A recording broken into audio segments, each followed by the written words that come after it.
नमस्कार दोस्तों, सुमित भारद्वाज क्लासेज में आप सभी का फिर से स्वागत है। भाई आज हम करने वाले हैं केवीएस का टॉपिक नंबर 4 है। इससे पहले हम 3 टॉपिक कर चुके हैं, जिस बच्चे ने देखने वो देख सकता है।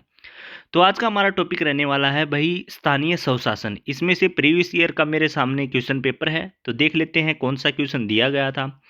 तो देखिए 138वां जो क्वेश्चन आपके सामने यहाँ दिखाई दे रहा है, तो ये क्वेश्चन क्या है, लास्ट ईयर के पेपर में दिया गया था। क्वेश्चन क्या है, ग्राम सभा के सचिव का चुनाव या फिर नियुक्ति किसके द्वारा होती है। तो इसका आंसर मैं अभी नहीं बताऊंगा, आगे जब मैं आपको धीरे धीरे डिटेल बताऊंगा तभी इसका आंसर बताऊंगा। इतना आप क्या है सोच सकते हो कि इसका आंसर क्या होने वाला है।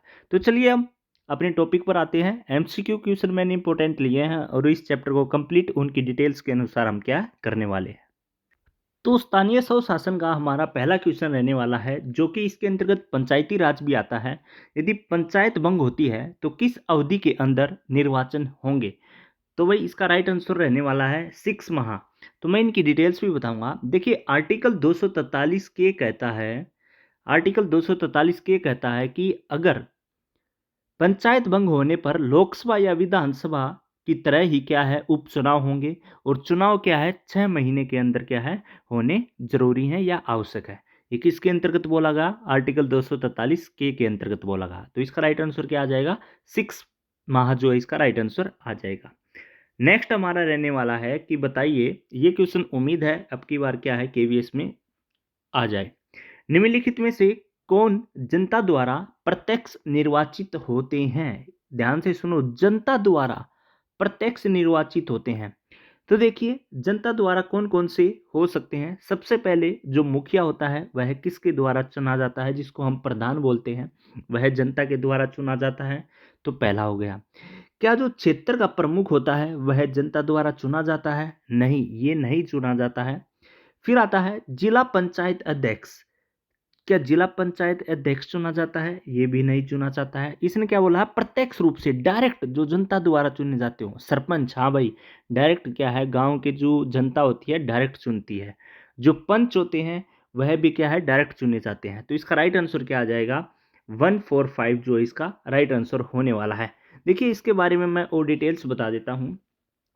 स्थानीय स्वशासन के तहत जो मुखिया हो गया, पंच हो गए, या फिर वार्ड सदस्य हो गए, या वार्ड के जो मेंबर हो गए, या वही सरपंच हो गया, ये सभी, या फिर जिला परिषद का सदस्य हो गया, ये भी आप याद रख सकते हो। नेक्स्ट, जिला आपके पेपर में ये पूछ सकता है, जिला परिषद का सदस्य क्या ये जनता द्वारा डायरेक्ट चुना जाता है। हाँ, जिला परिषद का सदस्य भी क्या है जनता द्वारा डायरेक्ट चुना जाता है भाई। इनको क्या है जनता प्रत्यक्ष एवं गुप्त मतदान के द्वारा क्या है चुनाव या निर्वाचित करती है। और जो ये हमारे बच गए, जो प्रमुख हो गया, जिला पंचायत अध्यक्ष हो गया, क्षेत्र प्रमुख हो गया, ये क्या होते हैं अप्रत्यक्ष रूप से क्या है निर्वाचित किए जाते हैं, जो चुने गए प्रतिनिधि के द्वारा क्या है चुने जाते हैं। ठीक है भाई, याद आ गया। मतलब क्या, जो जिला पंचायत अध्यक्ष हो गया, क्षेत्र प्रमुख हो गया, ये क्या होते हैं, ये अप्रत्यक्ष रूप से चुने जाते हैं। मतलब क्या हुआ कि जो चुन पहले ही चुने जा चुके हैं ना प्रतिनिधि, उनके द्वारा ही चुने जाएंगे। मतलब कि जो पहले बन चुके हैं वही क्या है इनको चुनेंगे या बनाएंगे। ठीक है भाई। तो इसमें प्रत्यक्ष और अप्रत्यक्ष में मेरे ख्याल से आपका डाउट क्लियर हो गया। एक ऑप्शन यहाँ से आपसे ये पूछ सकता है, जो कि लगभग बच्चे गलत भी कर देंगे। कौन सा, मैंने आपको पहले भी बोल के बताया है कि जो जिला परिषद का सदस्य है वह प्रत्यक्ष रूप से चुना जाता है या अप्रत्यक्ष रूप से चुना जाता है। तो जिला परिषद का सदस्य प्रत्यक्ष रूप से ही चुना जाता है भाई। ठीक है, तो ये क्वेश्चन भी मेरे ख्याल से आप सभी का क्लियर हो गया होगा। फिर आते हैं हम नेक्स्ट क्वेश्चन पर। ये तो जो आप सभी को आता है, पर मैं इसकी डिटेल बताऊंगा थोड़ी और, कि भारत में त्रिसत्रीय पंचायती राज की सिफारिश किसने की थी। तो आप सभी को इसका राइट आंसर पता होगा भाई, बलवंत राय मेहता समिति के द्वारा की गई थी। तो देखिए इसकी थोड़ी ही डिटेल्स आप जान लीजिए, इसकी डिटेल्स क्या है। देखिए सबसे पहले मैं ऑप्शन वाइज उठाऊंगा। ऑप्शन क्या आता है, अशोक मेहता समिति। अशोक मेहता समिति ने क्या किया था भाई, 2 स्तरीय की सिफारिश की थी भाई। ठीक है भाई। और जो बलवंत राय मेहता समिति है इसने त्रिस्तरीय की सिफारिश की थी। और 1957 में गठित बलवंत राय मेहता समिति ने ग्राम स्तर पर ग्राम सभा, देखिए तीनों का बताऊंगा, 1957 में ग्राम स्तर पर की गई थी ग्राम सभा का, और फिर आता है नेक्स्ट, जो प्रखंड स्तर पर है उसका हुआ था भाई पंचायत समिति का। और फिर जिला स्तर पर जो होता है, स्तर पर किया गया था, जिला परिषद का गठन किया गया था। जबकि अशोक मेहता समिति ने ग्राम और जिला स्तर गठन का ही क्या है, सुझाव किया गया था। तो जो अशोक मेहता हो गया और बलवंत राय हो गया, इनमें आपका क्या है डाउट मेरे ख्याल से क्लियर हो गया। दोबारा बता देता हूं, बलवंत राय में त्रिस्तरीय थी, जिसमें फर्स्ट आता है कौन सा, मैंने बताया ग्राम स्तर पर। ग्राम स्तर पर किया गया था ग्राम सभा का, ठीक है। फिर आता है भाई, मैंने बताया प्रखंड स्तर पर किसका किया गया है, इस पे किया गया था पंचायत समिति का। और थर्ड आता है, मैंने बताया जिला स्तर पर, और जिला स्तर पर किया गया था जिला परिषद का। तो ये बलवंत राय की क्या है, त्रिस्तरीय पर क्या है गठन किया गया था। अगर अशोक मेहता की बात करें तो इसमें क्या है द्विस्तरीय थी, जिसके अंतर्गत क्या कौन कौन सा आता था, ग्राम और जिला स्तरीय क्या है इसमें गठन किए गए थे। क्लियर, ये भी आपका क्वेश्चन मेरे ख्याल से क्लियर हो गया होगा। नेक्स्ट बढ़ते हैं। नेक्स्ट क्वेश्चन है हमारा कि जो पंचायती राज की त्रिस्तरीय प्रणाली है वे बताइए कौन से आते हैं। अभी मैंने पीछे आपकी डिटेल बताई है, जिस बच्चे ने डिटेल्स पढ़ी है या ध्यान से सुनी वो बता सकता है। मैंने क्या बताया था, ग्राम ग्राम पंचायत होगी ग्राम स्तर पर, ग्राम पंचायत या ग्राम सभा। ठीक है भाई, कौन से में है ग्राम पंचायत, इसमें भी है, इसमें भी है, इसमें भी है। ठीक है भाई, नेक्स्ट क्वेश्चन पढ़ते हैं। हमने भाई फिर क्या पढ़ा था, पंचायत समिति किस पर होती है, प्रखंड स्तर पर पंचायत समिति होती है, इसमें भी है पंचायत समिति और इसमें भी है पंचायत समिति।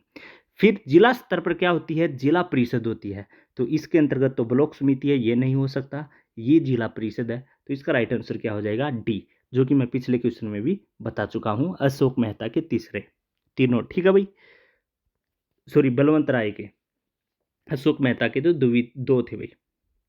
नेक्स्ट आता है, भारत में निम्नलिखित में से किसके अंतर्गत पंचायती राज प्रणाली की व्यवस्था की गई है। तो देखिए, जो इसके राइट आंसर रहेगा, राज्य के नीति निर्देश सिद्धांत पर की गई है। इसके बारे में थोड़ा बता देता हूं। सबसे पहले तो आर्टिकल 40 के अंतर्गत महात्मा गांधी के ग्राम स्वराज के आधार पर पंचायती राज प्रणाली के गठन का क्या है, प्रावधान किया गया है।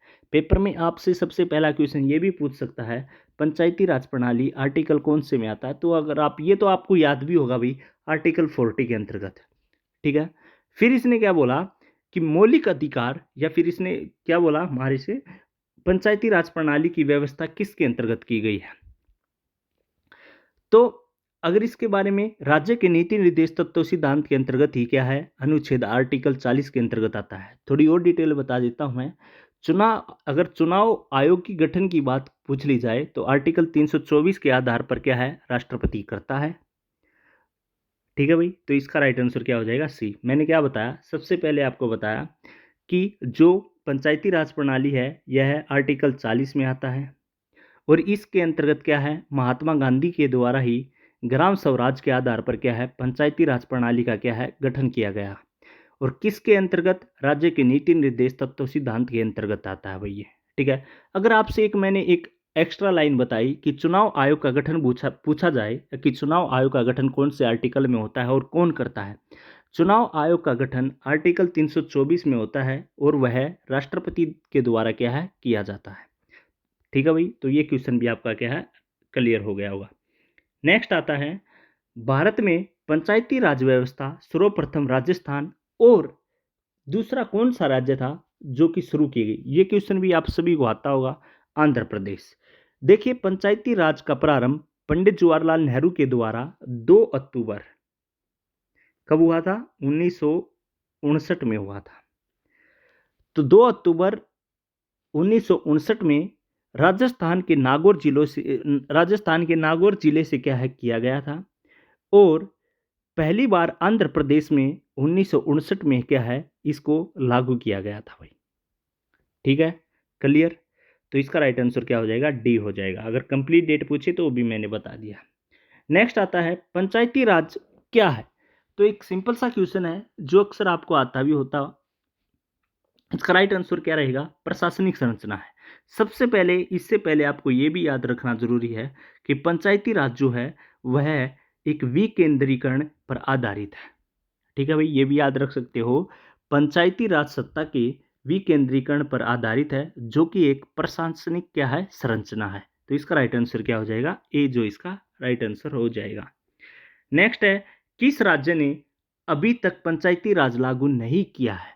तो भाई नागालैंड ने अभी तक क्या है, पंचायती राज क्या है, लागू नहीं किया गया है, क्योंकि अनुच्छेद 243 5 के बोलता है कि इस भाग की कोई बात अनुच्छेद 244 के खंड में क्या है, अनुसूचित क्षेत्रों और खंड में जनजाति क्षेत्रों में क्या है, लागू नहीं किया जाता या लागू नहीं होगा।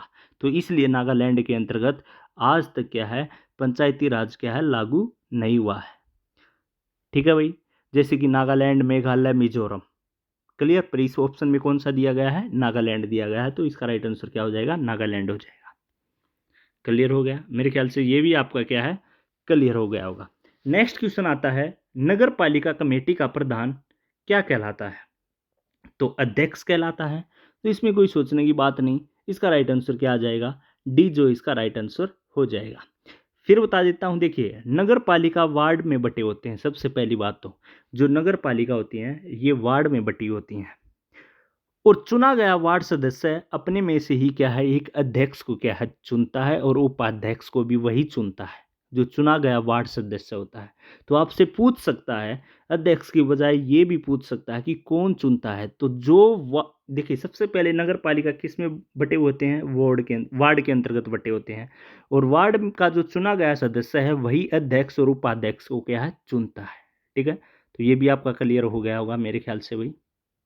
फिर नेक्स्ट क्वेश्चन आता है, स्थानीय सरकारें आधार है। तो स्थानीय सरकारें किसका आधार है, लोकतंत्र का है। तो इसका राइट आंसर क्या हो जाएगा, ए जो है इसका राइट आंसर हो जाएगा। देखिए जो स्थानीय सरकारें हैं लोकतांत्रिक और विकेंद्रीकरण पर क्या है, आधारित होती हैं। तो इसी प्रकार से इसका राइट आंसर क्या है, ए रहने वाला है।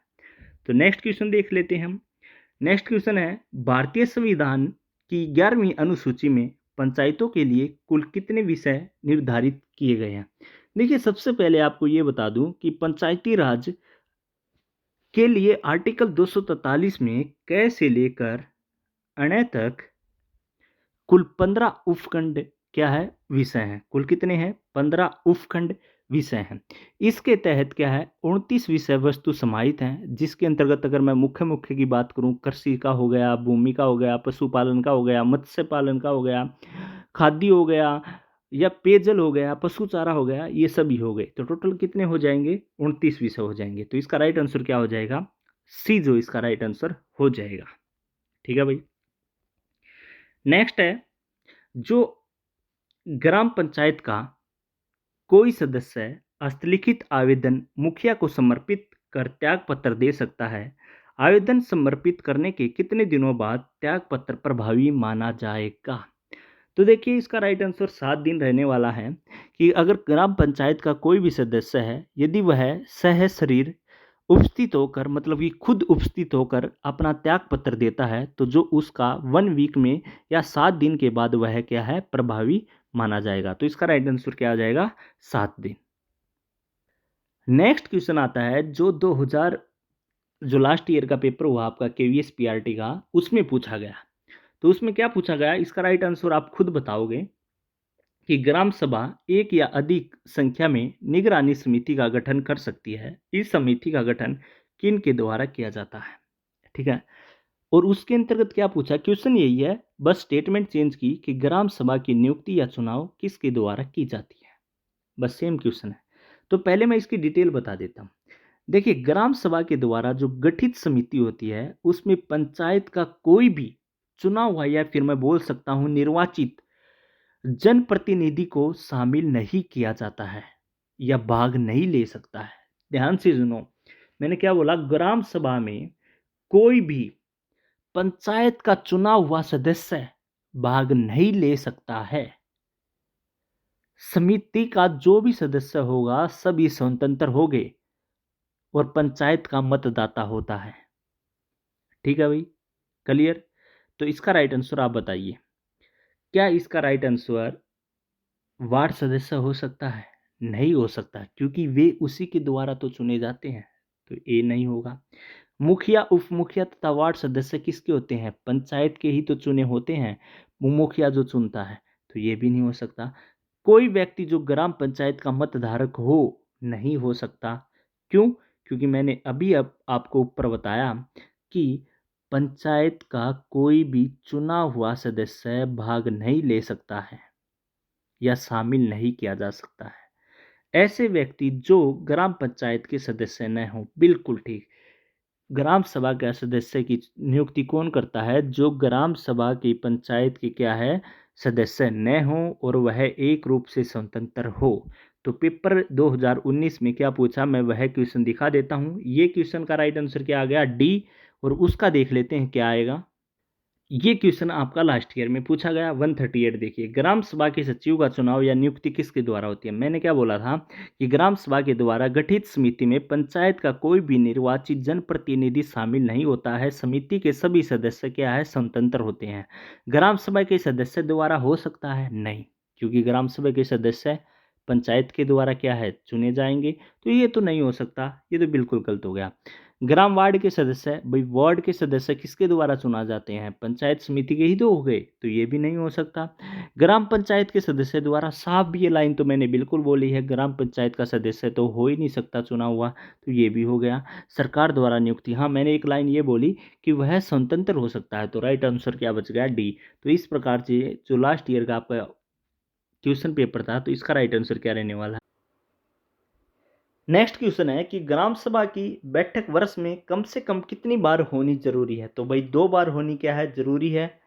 तो नेक्स्ट क्वेश्चन है, भारत का पहला नगर निगम कहाँ स्थापित किया गया था या कहाँ था? मद्रास के अंतर्गत था, तो इसका राइट आंसर क्या है? सी हो जाएगा। ये डायरेक्ट क्वेश्चन है। नेक्स्ट है, भारत में स्थानीय शासन का जनक किसे कहा जाता है? तो लॉर्ड रिपन को कहा जाता है, तो इसका राइट आंसर क्या हो जाएगा? सी। तो इस चैप्टर से जितने क्वेश्चन इंपॉर्टेंट बनते थे वो मैंने करवाए, बाकी जो और क्वेश्चन करवाएंगे तो आगे डाल देंगे। इससे पहले हम 3 टॉपिक डाल चुके हैं, वो भी आप देख सकते हैं। तो थैंक यू स्टूडेंट, मिलते हैं नेक्स्ट वीडियो में। धन्यवाद।